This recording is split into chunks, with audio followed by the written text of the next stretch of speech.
Perfect. So, as I said, we are disseminating all that we learned through the past 2+ years as part of this Erasmus Plus project. So today you will first learn about what the project is, who made up the project, and what our goals of the project are. And then we will delve into one of our main deliverables of the project, which is the toolkit, which is going to have some useful insight to you guys as organizations and people of the outdoor community.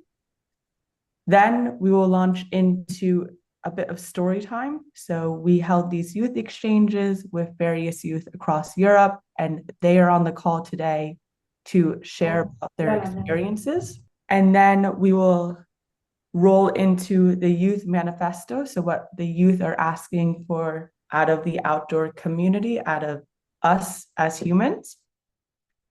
And then, of course, give an open space for any questions, comments, concerns before wrapping up with a conclusion and call to action and where you guys can find out some more information. During the presentation, and especially while hearing the youth stories, we do ask you to mute yourself, but if you have a question or comment, you can raise your hand or put it in the chat. We will be monitoring that for any bits and bobs of information.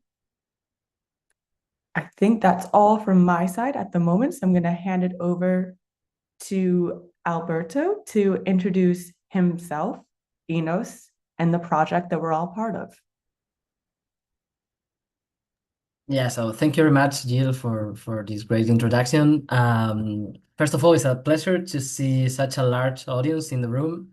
I think we are all surprised, and that's kind of the first indicator of the relevance of this topic and the community and the network of experts that we've managed to create through the project. So we can be really proud of that. And yeah, thanks again for taking the time and the effort to attend this webinar. So I will jump directly to present the project briefly in 10 minutes. It is a difficult task, it's a challenge because after 3 years, there's a lot of content, a lot of results, a lot of elements that need to be shared and are worth it. So I will just go through the most important elements, and my colleagues will also present different parts of the project, like the toolkit, and there will be a space also for the young people to participate. So yeah, let's start with the content of the Beyond Horizons project. So the first thing maybe is to give a little bit of context to say who we are. So basically this project has been led by ENOS, which is the European Network of Outdoor Sports. It's a European organization that I'm representing today. And what we do is basically to bridge the gap between practice, policy, and knowledge. So to do that, we do it through different stakeholders. So first of all, our members, but also government governance bodies, sorry, outdoor sports organizations, protected areas, and the environmental sector, the industry, research institutions, universities. To do that, we have like 3 main pillars, which will be facilitating the best practice and knowledge exchange, empowering stakeholders. So the Beyond Horizons project kind of ticks both fields, and also to create evidence-based advocacy and to work with policy and with institutions like the European Commission and other European institutions for improving the outdoor sports sector. So that's basically let's say the summary of what Enos is. But now I would like you to take a look in the project, and for that I'm going to show a video. It's a short one, it's like 1 minute, but it will give you already, it will take you into the atmosphere of the project and what we have been working through these 3 years, and what kind of landscapes we were visiting. And yeah, I hope that this will give you the inspiration for the next slides as well. Hi, my name is Benjamin Billet and I'm representing the European Network of Outdoor Sports. Today we have a couple of organizations from different countries in Europe gathered for a meeting in the framework of the Beyond Horizons project. This project has been funded through the Erasmus Plus program. One of the main goals of this project is to achieve a high inclusive culture in the outdoor sports sector, to make sure that people that we usually very rarely see in nature will have the possibility to experience nature in the outdoor. Hi, my name is Karina Sivertsen and I'm working for Finnmark Friluftsråd, and we're a part of the Beyond Horizon project. We are gathered here in Norway. We are partners from all over Europe coming to visit us and exchange to see how we participate in the outdoors, the Sami cultures. We have been ice fishing with the youth with disabilities and have done a lot of different activities all week where they really got to experience how we look at outdoors and how we live our life with the outdoors all around us.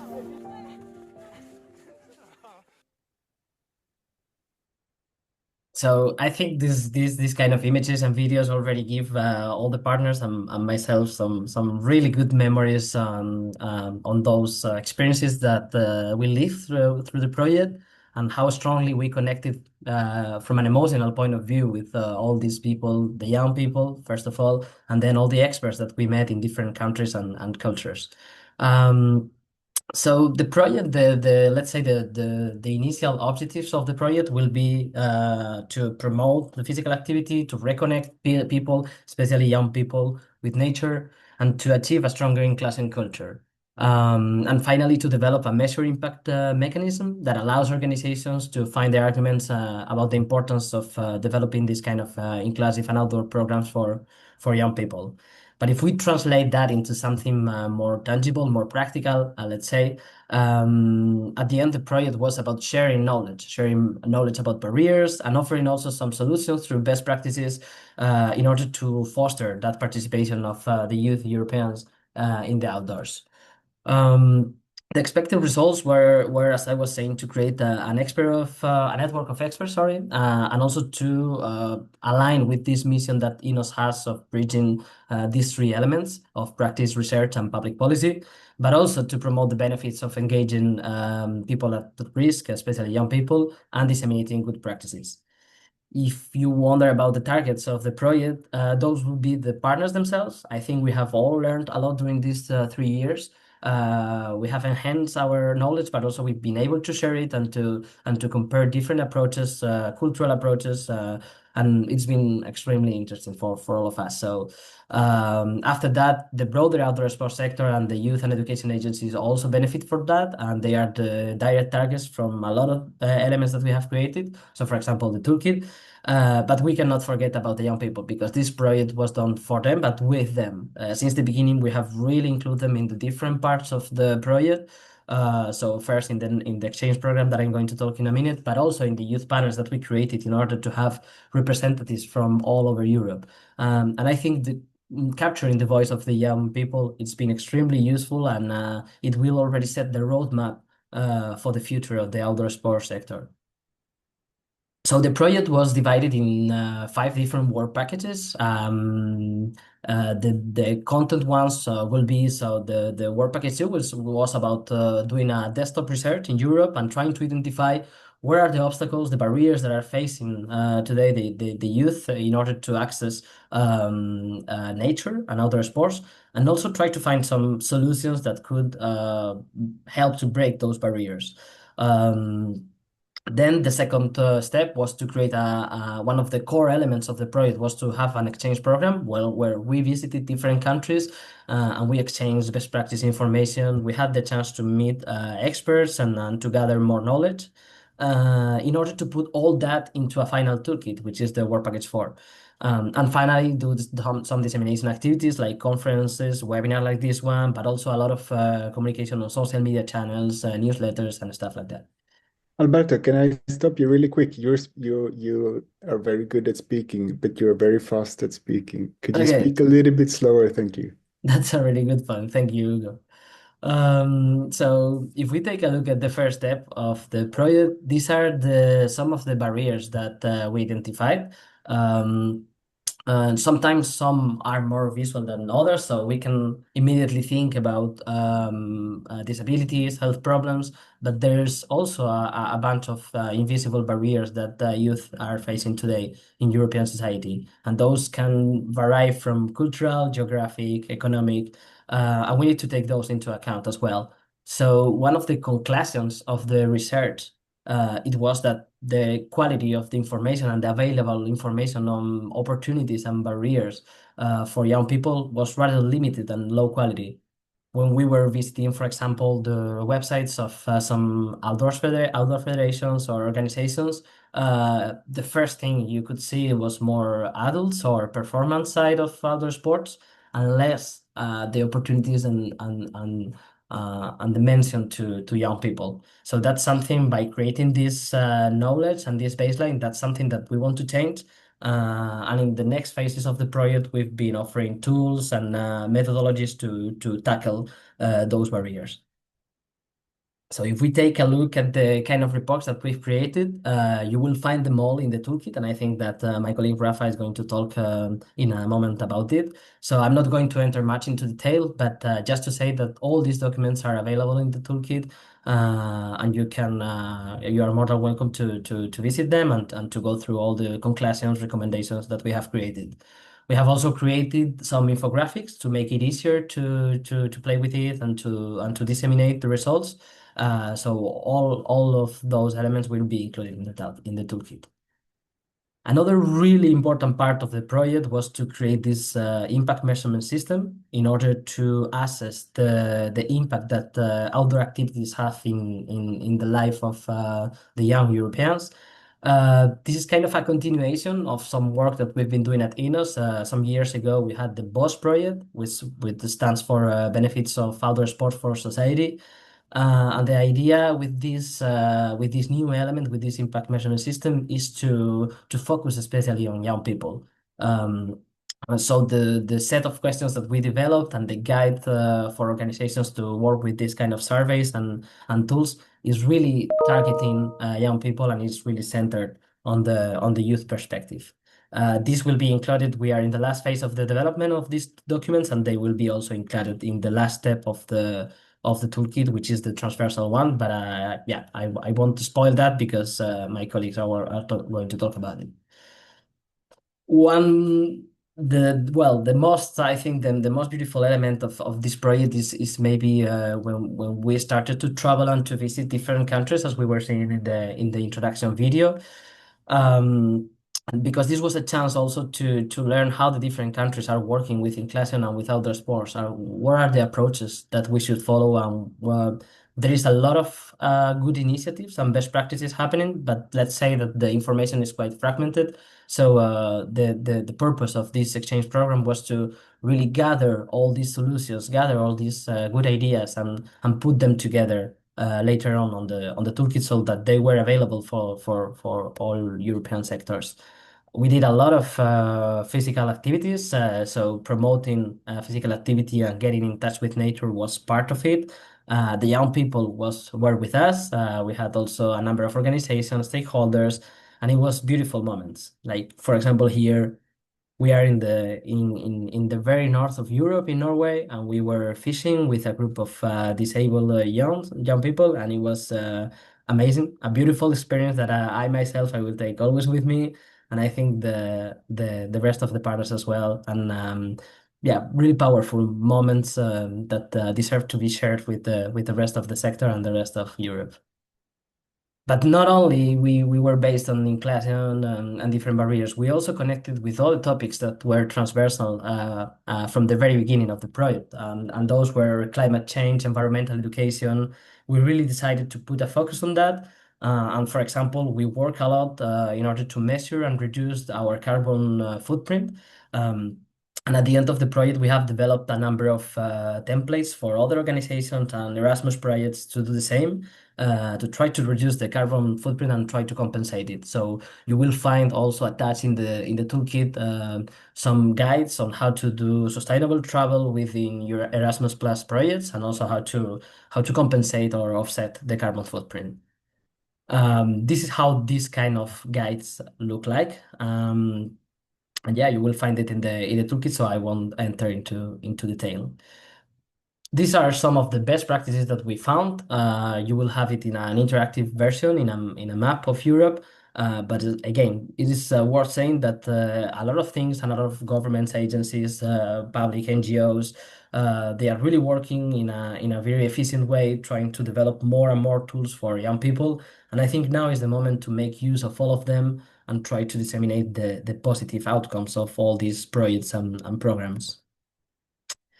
So nothing new. Everything you can find everything in the toolkit in 3 different steps that are going to be presented soon. So then there is the dissemination phase where we've been lucky enough to have brilliant video makers and photographers in our group, which help us to build the nice storytelling and the nice videos that we have today in our YouTube channel. I will be sharing that with the participants or maybe in the chat. But we have a YouTube channel with different videos that showcase how we have been working with some testimonials from young people and also from some experts. And I think that's one of the elements that we are more proud of in today's society. Having the capacity for storytelling and for sharing these kind of beautiful images is a good asset. And I think this project has really managed to do that. So. Sorry, this is one. The next one will be a video of 2 minutes that can represent a little bit what we've been doing and also represents the voice of the young people. So in this case, we have 2 girls from Norway, from Kautokeino, plus a youth leader, and I think it's worth listening to their testimony and the barriers that they are facing. In this case, as women, as young women, and it's part of the beautiful stories that we have managed to compile in the project.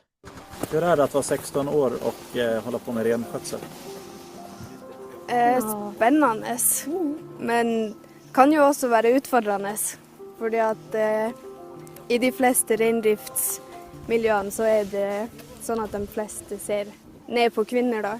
Ikke bare jenter, men også yngre folk, ungdommer, fordi at de tenker at de har mindre kunnskap når det kommer til rein.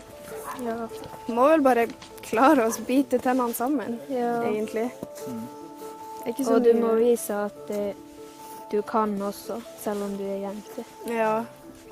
In our village here, we also have the national school for reindeer herding, which is the only opportunity one has to have an education, formal education in reindeer herding in the high school level.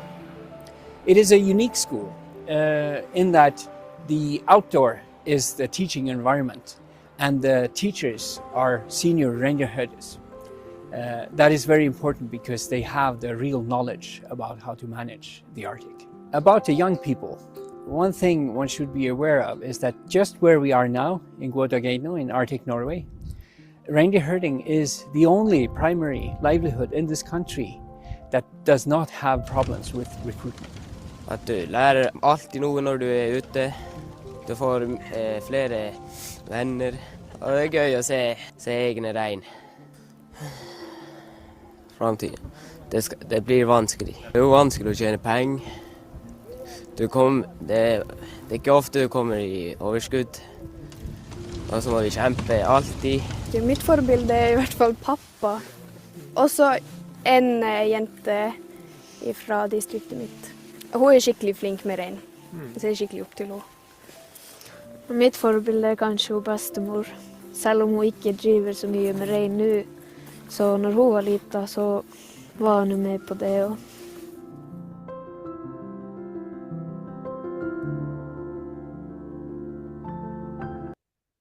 So that's it for these beautiful images. I think we were lucky enough to hear wonderful stories in there, and also to learn how, in particular, the Sami people, they were particularly good at handing over traditions and culture to the young people and making them responsible for the future generations' development. And I think that's something that we really need to learn, and we've tried to follow this approach during the project. So that's one of the main outcomes of this kind of exchanges.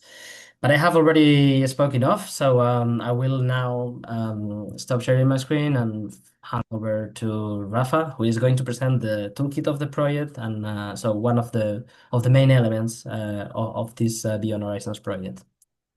The floor is yours, Rafa.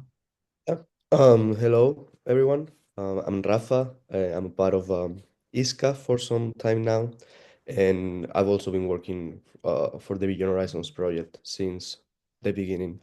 So it's been a long journey and a really beautiful one. And now I would like to share with you briefly the toolkit that we created. I've seen some of you already asking for the link in the chat. We will also share it with you after the webinar, so you can check it on your own time and you have time to go through it. So I'm gonna share my screen right now so we can go to the toolkit. I hope you can see it. If you don't, please let me know in the chat or just raise your voice. But yeah, this is the toolkit we developed after some years working now. It's still not fully finalized. It will be finished by January, and we will share with you when it's fully done, so you can have all the news and all the updates on it. But I'm gonna briefly go through its structure and how you can engage with it, and I think I will let you go through it after this webinar whenever you feel like it and you have some more time to go deep into it. So we have three sections, okay, uh, which are these ones over here. The idea of the toolkit was to create some sort of guide that will help the outside sports sector uh, to engage with youth in disadvantaged situations, right? So we wanted to create some sort of guide that will help those who feel a bit lost, either organizations or policymakers or young people who don't really know how to go with this task. So maybe we could give our first steps or the framework with the things that we've learned through these years of project that we've learned from each other, from our experiences, from a lot of people in the ground who is way more experienced than us. And we wanted to put all of this together into this toolkit that we created. Apart from my short explanation now, we will also add soon this short, let's say, guidelines on how to use the guide, depending on what target group you feel you're part of. So we have as a young person, we have as an authority policymaker, and we also have as organization who's working with youth. So this will be added here in the toolkit soon. We don't have it yet, but I wanted to share with you that we will also have this guide. And the structure that we created was grounding for success, breaking barriers, and then building the outdoors. So this first section would be the one where we're explaining what the barriers that we have found during these years that people in this youth in disadvantaged situations find when trying to get into the outside world and outside sports world and sector. So we have a lot of interactive tools within the toolkit that we hope you have some time to go through. And it's some of look like this. This is the main barriers document that we wanted to create and we wanted to share if people just wanted to take a small look at it. And then we have also the research that Alberto talked about before. As you can see, you can go through it within the same within the own webpage and toolkit and work through it and go back and forth. And we have in each section this small reflection part where you will be able to, through some questions, maybe get some spark on give some thoughts to situations or to contexts that maybe you haven't thought about before. This would be our first step on the toolkit, which is again thinking about the barriers that there is and maybe starting to think a little bit about the possible solutions that we set up here in the second step, where you have general solutions based on the general barriers that we found before, but then we also give a lot of practical tools and informations, and we gather some best practices from the different partners in our different countries that can be inspiring to some of you and that can help maybe spark some new ideas on how to include young people in the outside sports. We have this pretty cool also way of interacting with the toolkit, where you can go if you want to check by country, because maybe it's in your country, so you would like to share something from your country instead of going through all of them. And we have all the learnings from all these exchanges that we've been doing, and you've seen some of the videos already, and here we have more in-depth knowledge based on our experience so far, and from the different exchanges in the different countries. And again, we end up with the reflection part.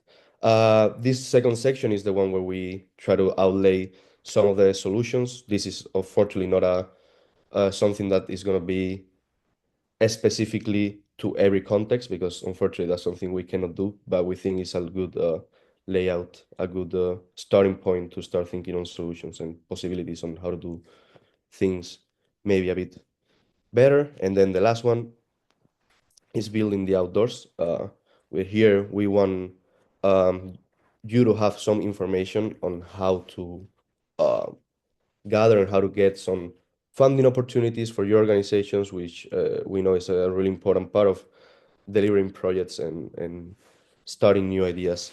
So here we gather some funding opportunities that you can go through and you can check and maybe help you as a young person or help you as an organization to kickstart your projects, or to make better projects, or partner with organizations from other part of Europe or other part of the world, which we think is also a big it's a big part of all these projects, and it's something all of us have learned a lot throughout these years, which has been like working with different partners from different countries with their own experience and their own knowing how to do, and their own way of doing things. And we will add here as well the impact measurement system. It's not here yet, but it will be soon. That Alberto talked before about it, and I think this is an important tool for all the organizations to understand how impactful actually their activities are, and how to get better and better with each new activity or each new possibility that we have. This is a little bit of our toolkit. Here will be at the end the Youth Manifesto that we created in this project, that we're going to talk about it soon. I leave it there so my colleagues can go for it now. I hope I wasn't too fast. I know I talked a lot, and I know that I gave a lot of information, but it's just a little bit for you to understand the structure of our toolkit, that we hope it works for you. Again, you can do it your own. You don't have to follow the steps one by one. You can go to the first and then to the third. Use it however you want. Take a look at it when you have some time, and we really hope that it helps you one way or another. That's it on my side, and I leave it to my colleagues. You have any questions, maybe? Thank you. And you two spoke at an understandable pace now, so we thank you, and you gave a lot of good information. So I think there's a lot to digest. So let's take 30 seconds. If you guys have any questions specifically on how the toolkit was made, some of the content in it, we'll open up that space right now before digging into our youth stories themselves. Does anyone have any questions, comments, concerns? Okay. So yes, a big part of this project was gathering information and making pretty toolkits that are going to be useful to us as sport and volunteer organizations. But another large part of this project was actually involving youth themselves. We didn't want to just make something without getting the youth voice in there. And this year, we held these youth exchanges and got to have actual on-the-ground experiences with youth. And we wanted to bring them into the webinar today so they can share their experience with, at first, maybe feeling barriers to the outdoors, or that they could not enter the outdoors, and then how they reduce those barriers, or how the youth exchange helped to reduce those barriers, and what they now do in the outdoors because they have a love of outdoor sports. So we are going to welcome 3 youth to speak about their experience. So they're going to loosely answer 3 questions, which is, what was your relationship to outdoor sports a year ago? So before you went on this Beyond Horizons exchange. The second one is what is one way the exchange has helped you into the outdoors? So how has the exchange helped to reduce a barrier? And the last one is a moment of joy that you felt while on this exchange. So I'm going to let Alberto, you have a presentation to bring up, and the 3 individuals, make yourself known because it's your time to shine.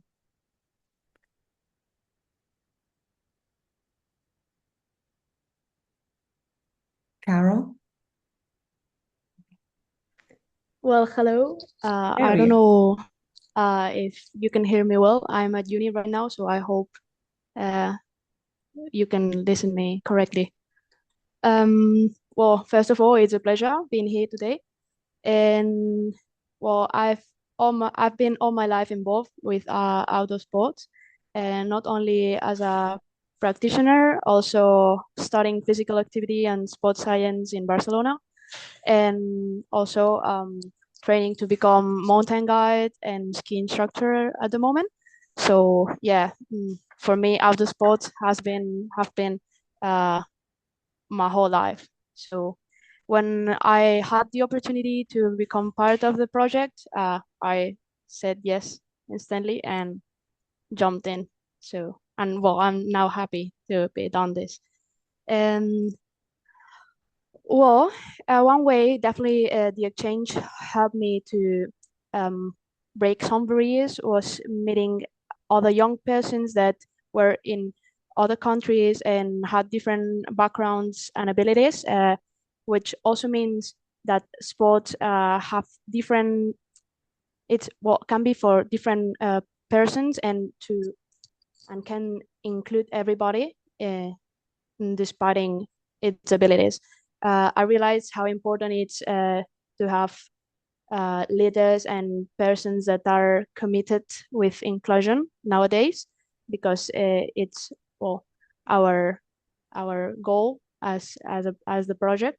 And it was I feel so grateful to have met persons that show me that they are also involved with this inclusion goal, just because sometimes it feels exasperating to be Give it 5 minutes and he's only just in, so I'm giving him a snack now. Okay?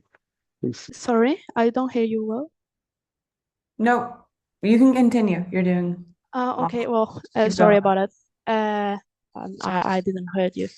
And well, for me, it was so enriching to broke the barrier, for example, of the lack of leaders, just because if we train and we connect in between projects, since this one or Erasmus Plus projects, we can create such an incredible network to work together in the future. And at the end, both exchanges, Lyon and Copenhagen, were amazing. But for me, definitely the highlight was going caving, since well, I'm an ADHD girl, so I also struggled all my life with claustrophobia, and I don't have any problem with climbing or trail running, orienteering, skiing, whatever. But caving was challenging for me, and at first I was scared that I struggled with this fear during the activity. But thanks to the guides and the whole group, well, we faced it step by step, and it ended up being my favorite activity, definitely. And yeah, maybe because of that was one of my highlights of the exchange. Oh, thank you so much for sharing. I'm glad you got over that fear of caving. So Sorry, ahead. Jill, allow me to jump in because I have a little surprise in here. Because you are talking about caving, Carol. Well, first of all, it was a huge pleasure to have you and how inspirational you were on the youth panels, and I'm really glad to have to share those moments with you.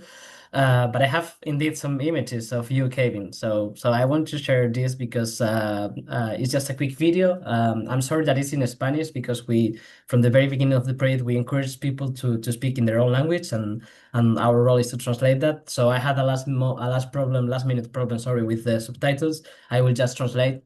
But basically, she's talking about the importance of taking the time, and even if she was in a stressing moment with inside a cave, we were able to have this kind of reflections from the youth experience how important it is to connect with nature, to take the time, and not always having an objective or a performance objective, but also trying to develop other kind of skills like soft skills and taking the moment to enjoy. So yeah, there's the video, and basically that's the message that she is sending.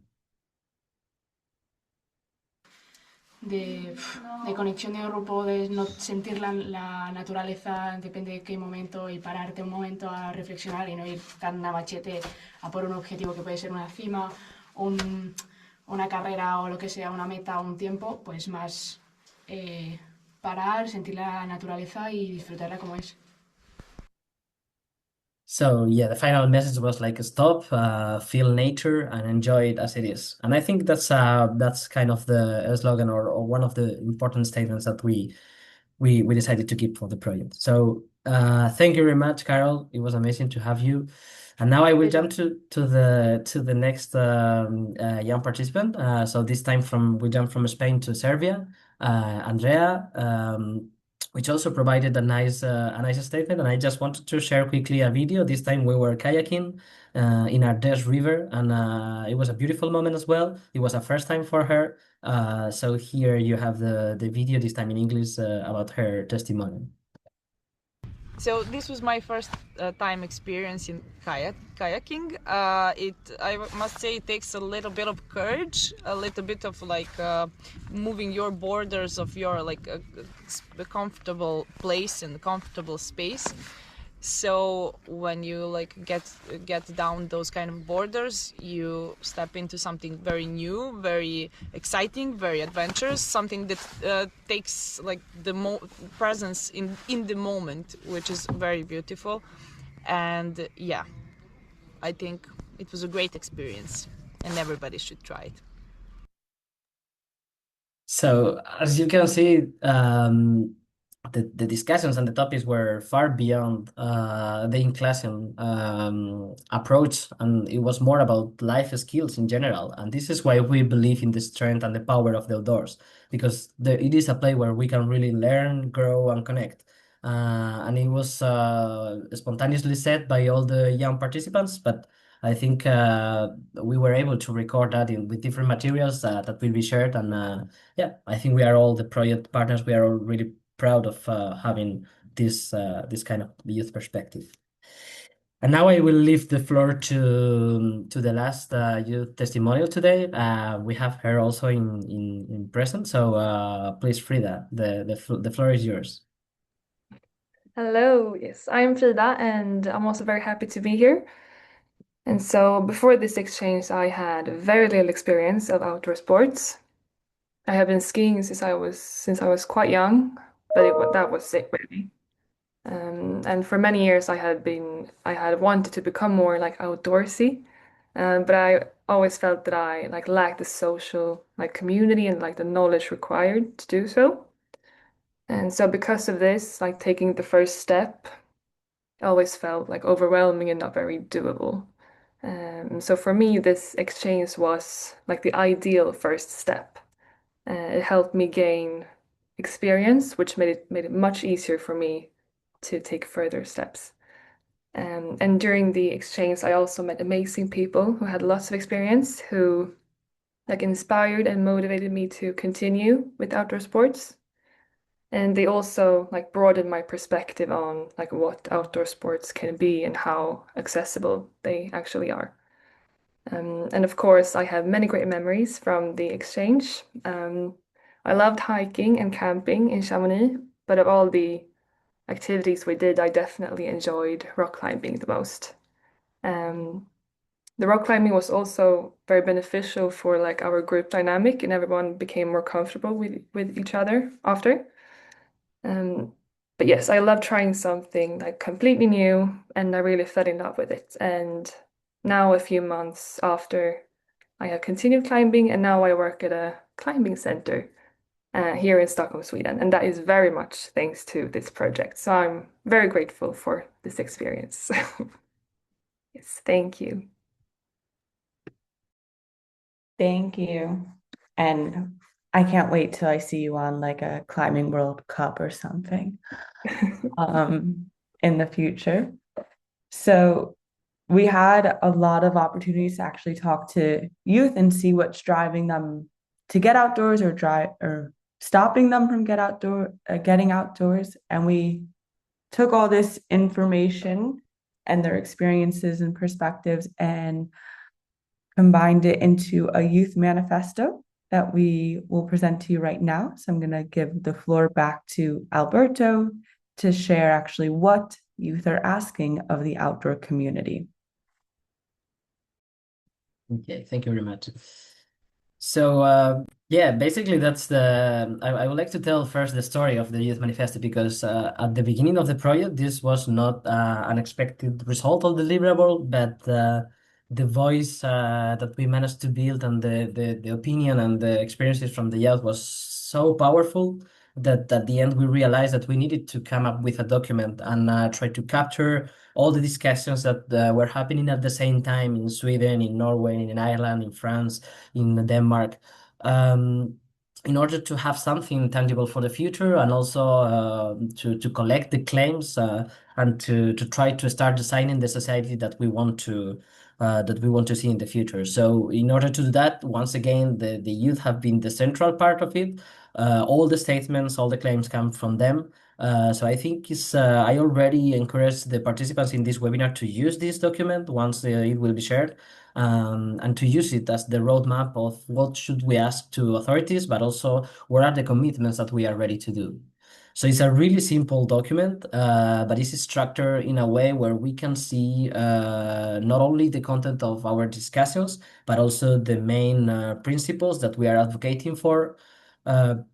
So basically, we have three principles. The first one we will be in classroom because we believe that the outdoor sports might be a space where everyone can belong, participate, and thrive.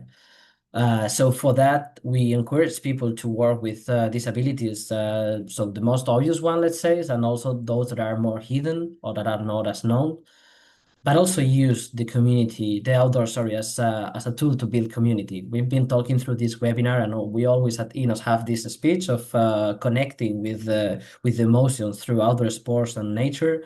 And I think this is really important to create this the group of people that is going to help you become a community.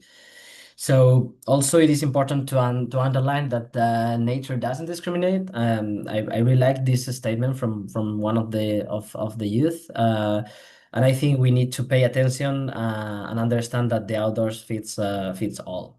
So this will be the first principle.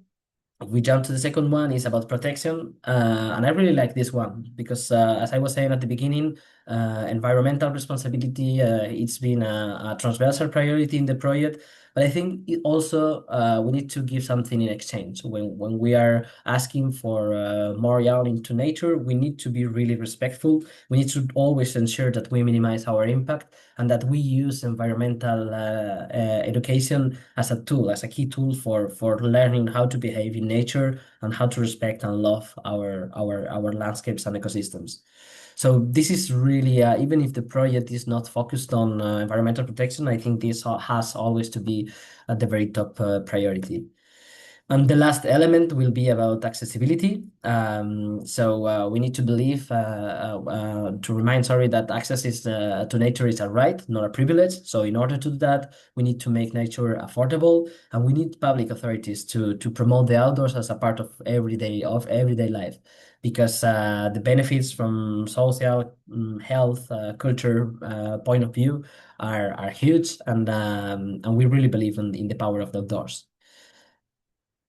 So in order to do that, as young Europeans, we also commit to a certain number of points where you can, well, basically you can see them in the screen, which is practicing responsible outdoor activities, championing in classing, being also ambassadors or stewards for nature, and engaging in continuous learning and raising our voices. And let's say the other side of the commitments is the policy recommendations, where we are aiming for and we are claiming, and those will be, I think, the most important thing to have into account here is to co-design the future programs or strategies with the young people, and not only to include them in the process, and really taking them and their voice into account is the main point, because after that everything will be easier and it will be more efficient. And also, of course, to support research, innovation, and cooperation in outdoor sports, because that's what's going to lead the way for having a really inclusive sector and a really inclusive society. We end this document with some powerful statements. Yeah, I really want to stick to this sentence that the outdoors is not just where we play, but is the place where we grow, connect, learn, and imagine new horizons, which is also related to the topic of the project. So let us build a Europe where every young person can step into nature with confidence and into their future with hope. That will be the last powerful statement, and I would like the audience in general to stay with that sentence before closing the webinar. But now I will stop sharing, and I will hand it over to Jill for the questions, and then conclusions and wrap up. Yes. So if you guys have any questions on the project, on how certain things were built, if you want to know more about our experiences, now is your moment. You can either write it in the chat or raise your hand or speak up. We take any options.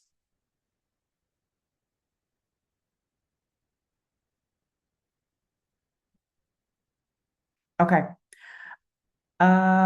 Is anybody interested in policy making for rural authorities?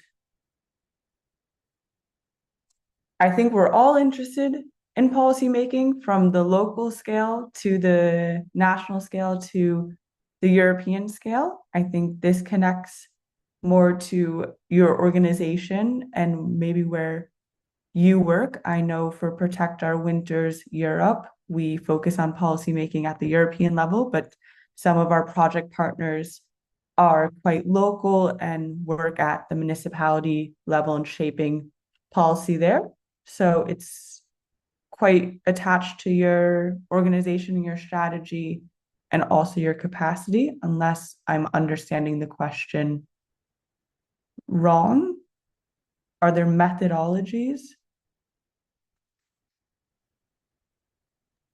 of So that's an interesting point, and I think that it really relates to the mission of INOS, of bridging policy, European policy, and creating projects and tangible initiatives in the different European territories.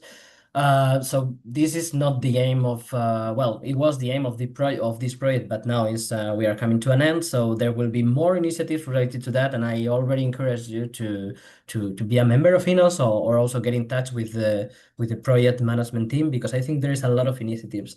And the same applies for other questions that I'm seeing in the chat, for example, for seniors. So again, this project was very much focused on youth and young participants, but this link between the youngest and the seniors in society is always interesting, and maybe is a very good starting point for a future project. So don't hesitate to contact us, and yeah, to get in touch with new elements. Yes. Talia, great to see that there's a toolkit and e-course coming out in next year. I think that's a continuation of what we do. And then Autumn, your question of where and when will the Youth Manifesto be available? So this can lead me to some of our concluding remarks. The toolkit overall will be officially published in January.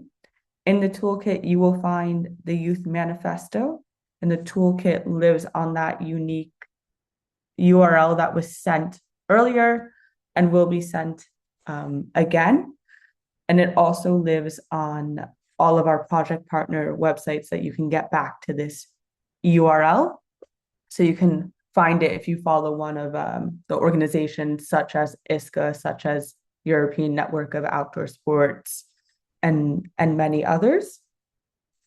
So that's the first practical note of concluding remarks. Next, I want to actually give a moment of appreciation and gratitude to 3 separate groups.